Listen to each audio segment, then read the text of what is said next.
Après le match Cameroun contre le Brésil, Samuel Eto'o prend une terrible décision pour les joueurs de l'équipe nationale du Cameroun. Pour plus d'informations après le générique. Avant de commencer, n'oubliez pas de vous abonner et d'activer la cloche de notification car cela va vous permettre de ne plus manquer à nos prochaines vidéos. C'est parti!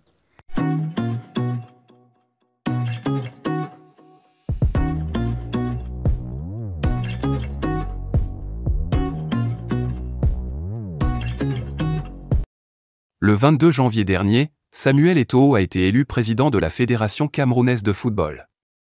Près d'un an après son arrivée, l'ancien attaquant nourrit de grandes ambitions pour le football camerounais.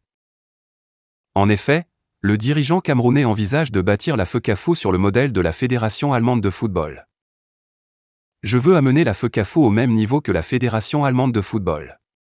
C'est le meilleur niveau que j'ai vu. La tâche est énorme. Mais j'ai encore 3 ans dans mon mandat actuel, a confié Samuel Eto'o dans un entretien accordé à la chaîne privée du Ghana, Joy TV. Ce vendredi, les Lions indomptables peuvent entrer dans l'histoire en cas de qualification pour les 8e de finale de la Coupe du Monde. Entre l'Angleterre et le Sénégal suscite déjà des réactions de part et d'autre. Et les Lions de la Teranga peuvent compter sur un allié de taille, la star camerounaise Samuel Eto'o, actuel président de la Fédération camerounaise de football. S'il est évident que tous les Africains s'aligneront derrière les Lions de la Teranga contre les Tri-Lions anglais, le soutien public et de certaines personnalités constitue un booster pour les poulains d'Aliou Cissé.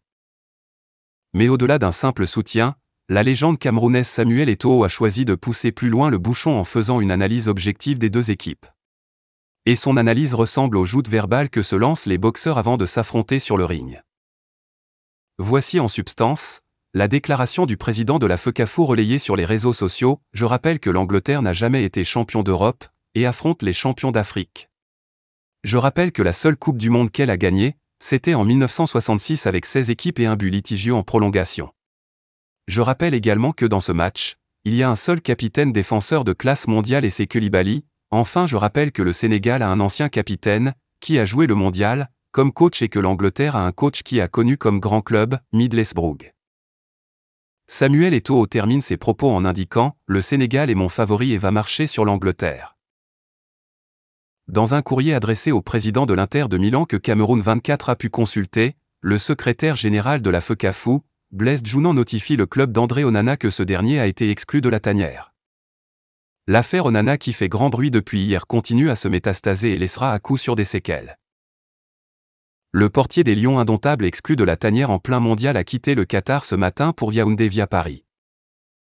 Un départ qui a été demandé par la FECAFO qui a notifié son club, dans le cadre de la Coupe du Monde de la FIFA en cours au Qatar à laquelle le Cameroun participe, M. André Onana qui a été convoqué le 10 novembre 2022 à cet effet conformément au règlement de la FIFA, a malheureusement été suspendu temporairement de la équipe par l'entraîneur-chef de l'équipe pour des raisons de discipline.